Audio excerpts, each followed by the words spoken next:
Hey everybody, I'm Blitz. Welcome to a brand new game called Surviving Mars. Now this game comes out on the 15th of March 2018. The release date was announced today. I had the opportunity to fly out to California and test out the game for roughly 3 hours last weekend and had a lot of fun playing with it. So this is not necessarily a sponsor game, but they are supporting this video. I'm not getting paid to play it, but they did fly me out to California. So not necessarily sponsored, but sponsored. I wanted you guys to know that straight up front.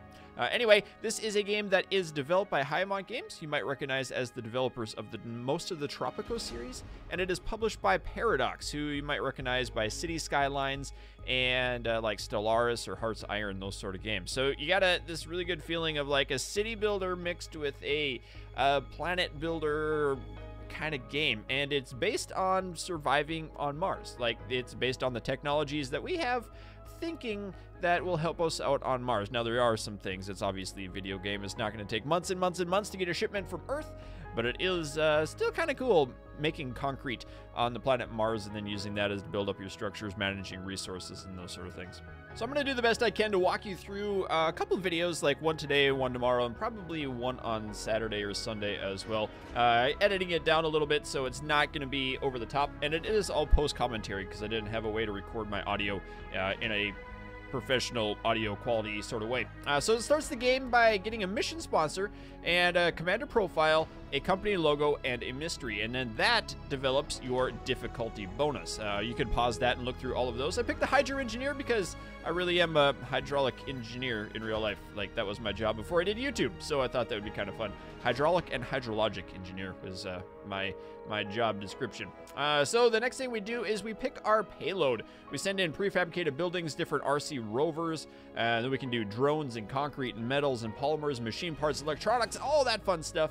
And then once you get to launch, you start on the planet. Now this is, I think it's kind of based on actual satellite imagery of the planet Mars, and you can pick different areas. There's a few different areas that are prefabricated or pre-made, like these two. We're gonna pick that one because it's got good concrete, good water, good metals. I kind of like that. Low threats, couple meteors once in a while. So that's kind of the way to change the game on the different times, is picking your location and picking your threats. Welcome to Mars. So we are going to land down on Mars. They're impatient to see our rocket touch down. So we're going to pick our spot. We have one little square on the map right up there that is already scanned for us. We have a couple surface metals there on the ground, and we have that 3 red thing. It's also metals, but that requires people in a dome to harvest on their own. So we're going to launch down the rocket right here, and we're going to start on the orbital probe to select a new area to scan. And it's going to scan that. It found an anomaly. You can see the little rocket touching down there. There's that anomaly in that corner. Aw, I wanted to see the rocket touch down. There it goes. There it goes. Hello, little rocket man. Yay. And as soon as it touches down, you can see our logo on the ship. And then a bunch of little dudes are going to come up. Now we have our RC rover. We have here's the rover number 1. He travels. What he does is he has little drones on him, and the drones can collect stuff. Then we have the explorer. The explorer goes to collect all of the anomalies that you find. And then we have a transport, which is like a big rover which can start collecting resources on the surface. Now, the first things we want to do is we want to start creating, like, solar panels for power, right? Makes sense. You can have solar panels, you can have wind turbines, and there is another one called, like, a Stirling generator. Now, we can put the wind turbine right next to the things. You do get some benefits having wind turbines at higher levels of the atmosphere. And then you can see the concrete there on the ground. So there's no cable connection. It's not powered yet, but we'll do the best we can to cover that up. And our guys are going to start. You see our RC transport down there is collecting the metals, and these little drones are collecting the metals too. They're going to bring the metal back and start building up that first solar panel. There it goes. We got our first solar panel. Power online. So you have to connect the solar panel to different things. It took me a little bit of time to understand how the connections work. I figured that all of the buildings like RimWorld would be connected, like the batteries in RimWorld have their internal power supply and their internal battery or their internal wiring, so you can connect them together. It's not the way this works. Everything actually has to have that little black line there connect them. Now, there is a large research tech, and you get the different research, like you can see the biotech, engineering, robotics, physics, and social. I don't have any social yet, really. I'm not going for it because we don't have any people yet. But as soon as we get a dome, then we can start getting people. And that is where the game really starts to get interesting and difficult. I think that'd be the best way to put it, because they're basically a resource. People are a huge resource in this game. You have to have all your resources feeding into keeping your people alive, and then your people themselves are a resource because they're coming from Earth until you get the tech to make babies on Mars. But yeah, it's kind of crazy. That middle to end game is about as far as I got in my playthrough, and it got pretty difficult. So my guys, my little drones here are making that concrete extractor. It's really cool. I like how the animations in the game, like I said earlier, the game is based on concrete. Like, that is the main building supply, because frankly, using the concrete on the planet, or using the soils and the rocks on the planet, is probably a pretty good way to make buildings. So we have the wind turbine. I put down that big battery. I like having a battery in. There's no events of the batteries blowing up that I've found, which I'm excited about. I hate that one in RimWorld where the batteries blow up. I did put down a tray, or a little storage unit. You can see I have my polymers. The little drones are loading it up, and there's the big drone coming in. The big drone's going to work. And that was my my explorer. He's going to go scan another node. And we have another concrete up top there. There's another concrete, and there's the other node. We have 2 more surface metals over there as well. We're going to need to start getting into some power, or not power, some water pretty soon, because water is pretty necessary to grow people. And there's the concrete extractor go. Look at it, it's driving a little diamond tip blade over it, a metal tip blade, like steel carbide or something. And it's driving over it, and then it collects it, and then it shoots it out on the backside. You see that little platform in the back where the little drone went to? And he picked it up. He's going to bring that to the little platform outside that wind turbine, and then the wind turbine gets to get built. So we got another little dude there, and I don't know what I'm going to do with him. We have waste rock, too. You see the waste rock at the top. So extractors, you extract both concrete and waste rock. I've had problems with the waste rock if you don't have drones around it, or little workers. If you don't have those around it, they won't clear the waste rock, and then you run into issues where it gets overwhelmed. So over time they'll clear out the waste rock on their own. See that they're just dropping little puddles over there, grabbing the extra concrete, and then building up that battery. So it's a concrete battery, no lithium evidently, and you can see it made that little black line there as well. So they're still building up that wind turbine too. You see it's almost full, that little stockpile, and there is a storage unit. There's a storage, nope, not salvage, not paused. We're going to faster. Okay, there's storage, you see it was flashing there, and then there's the dumping site as well. And the dumping site you can put down, and then they put all of the waste rock on there. That battery inflates almost when it gets stored power, and right now we're not really storing anything because we're making the same amount. And this is where I don't recognize that each wind turbine and everything has to be connected. So I run out of power even though my wind turbine's there, just because it's not connected, and I don't recognize it because this is literally the first time that I'm playing the game. I'm still a noob. I'm gonna make a concrete depot? Nope. What am I gonna do next? Make a sensor tower? Oh, sensor towers were kind of cool. Boost the scanning speed, especially for nearby sectors. Extends the advanced warning of meteorite strikes as well. So those are kind of cool. They just allow you to scan and put that a little bit away. I don't think that one had to have power. Oh, I didn't build it. Oh well. But now I do recognize that I don't have any power, and they're not connected. I can't figure it out right away. It says I'm making 5.4 and it's not connected, so I'm gonna go back, remake some batteries, or make some power cables. So it's kind of a weird thing. Like, it's connected now as soon as those drones make it, but it's already daytime. So I missed the entire night cycle of gathering up my concrete. But this should start increasing our battery. Now we're getting 5.4 charging, and we're storing it. So it has a max capacity of 200. Ooh, the vehicle batteries are low too. So there's a little charging spot that you can just drive up all the little dudes on. See my storage thing has a bunch of storage stuff on it. And we'll unload all my resources there from the guy. Let's go in and make just a regular storage thing. We can store everything there. And that should, I think there's still some things left on the spaceship too. We'll make a couple of those because they're free. That's an easy way to make like a stockpile chains in a way, because there's certain levels that, there's certain distances that you can set your little harvesters to. So I'll make that sensor tower now right next to the towers. Nope, away. Come on, there we go. Sensor tower in, because we were in a high meteor strike or a medium meteor strike location. So we didn't want it too high, and then we'll connect the power line up to there. Maybe. Connect. connect. Oh, speaking of meteor strikes, there was one. And it did drop a little bit of metal in there. You can see the metal. We can pick that up over time. So there's ways to get more things in the future. You can't really exhaust an entire map. The maps are pretty big. I'm sure if you played for a long time, you could exhaust a map. But the developers did say that there were ways to collect more resources once you run out of them, I guess. I don't know how. I didn't get that far, but hopefully the games are endless and you can continue playing and playing and playing. And now we're in our second night, and it looks like that wind turbine was working. There's a water node over there too, so we'll have to go get that pretty soon, just to get all of our basic necessities up. It really felt like in the beginning there were a lot of a lot of the playthroughs are going to be the same, much like Oxygen Not Included or RimWorld, where you have to get your basic necessities up. I'm going to build up a drone hub here. That allows you to have like 4 drones in a location. I think it can go up to like 8 drones, and those guys are just going to be in their area. You can set the distance around them, and we're going to go after that water mine now. Water extractor on this. Now, something I didn't recognize about this is that the water extractors, it's not just that little hexagon. You can extract like in an area around it. So I was, you'll see at the end of this playthrough, like I'm having a lot of problem getting water, and it's because I couldn't figure out that I could put multiple water harvesters on the same spot. There's also moisture collectors from like Star Wars lore where you can put them up in the air and it collects water. But I think those take a lot of power. And there you see right in there, there were moisture vaporators, I think they're called. So let's get in. I didn't see that I had those 2 Stirling generators as prefabricated buildings. And there's the basic dome. We can build that. Domes are where people live. And the people live in the specific dome. So they don't travel between domes. There we go. We'll build up the drone, what's that called?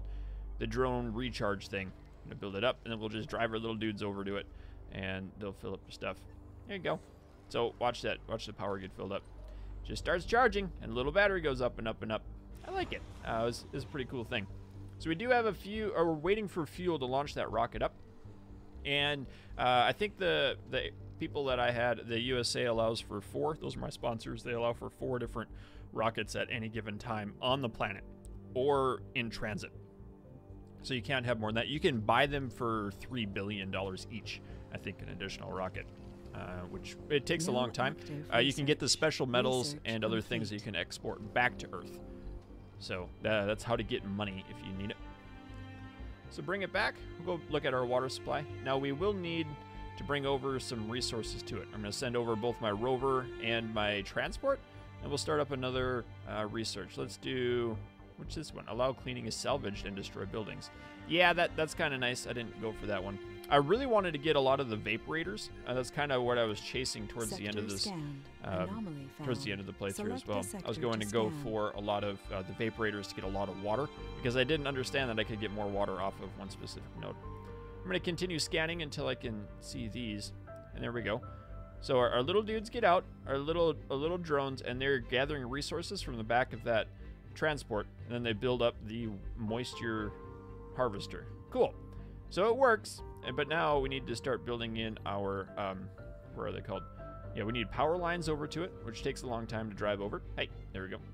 And it doesn't follow the ground quite right, so you have to do it in multiple parts. Plus there's a limit length distance. One thing I also did not recognize is that power lines and aqueducts or piping break down over time. Everything kind of breaks down over time, so you have to have the materials and the resources to repair them up the best you can. No active research. No active research. Good. Complete. We got it. Anomaly and now, analyzed. Another anomaly.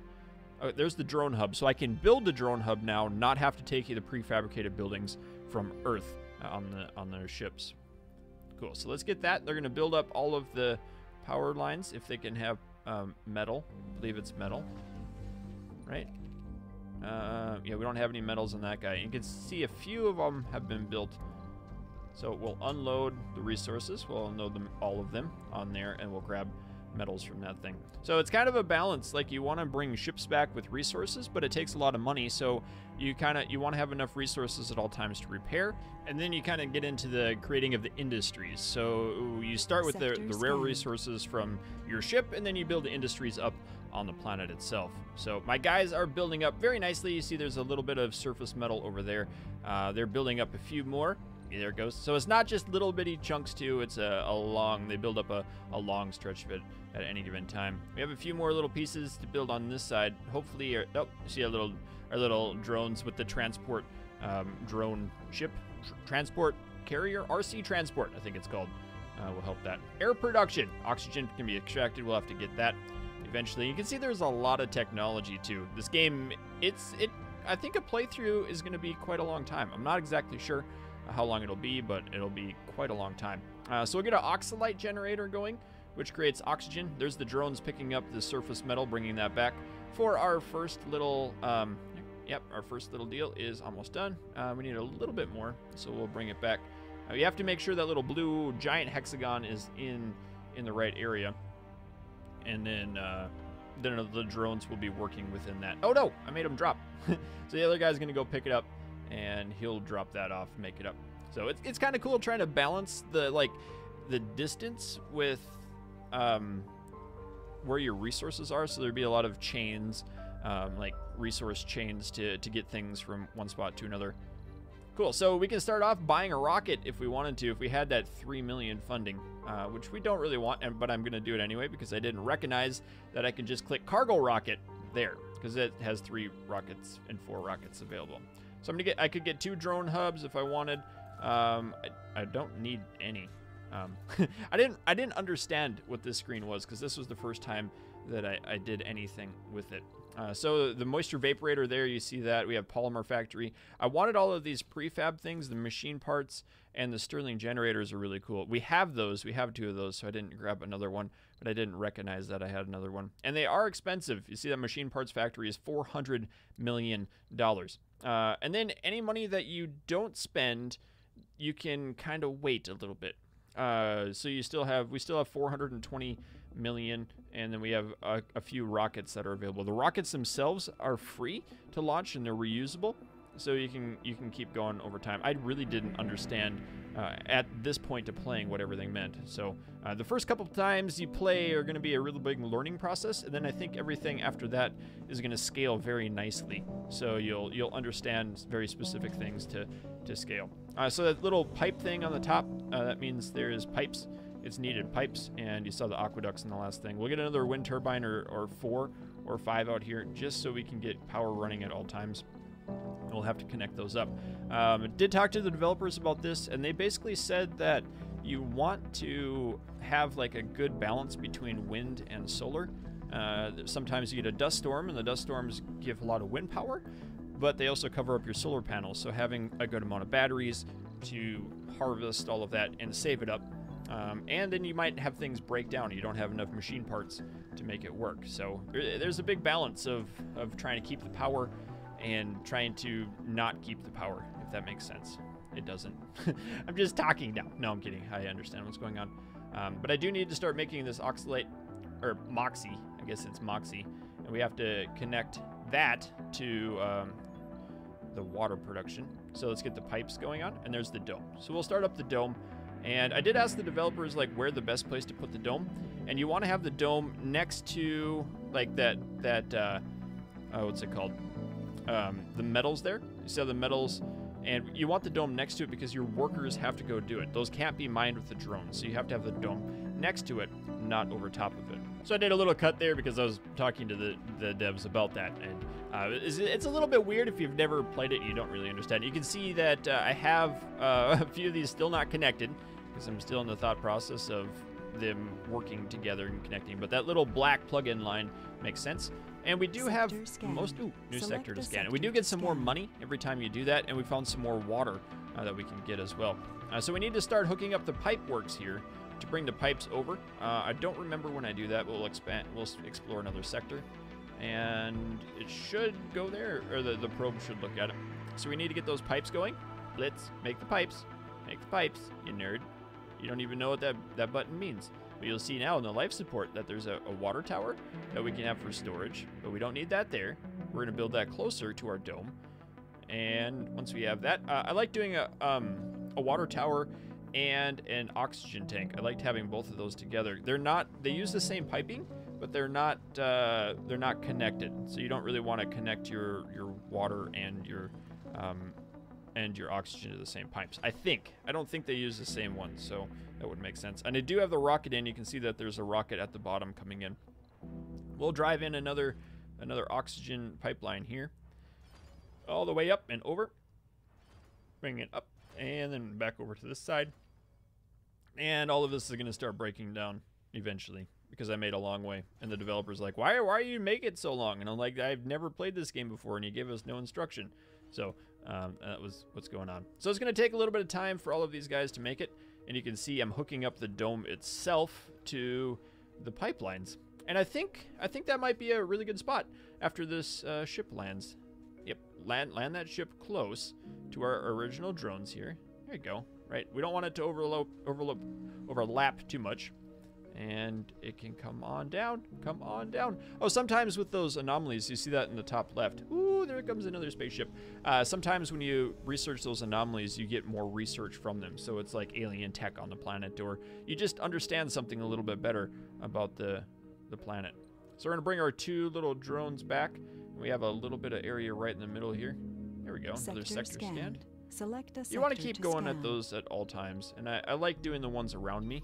Very specifically. Oh, There's yes, more to the to the Baron. And we Baron. did unlock something else.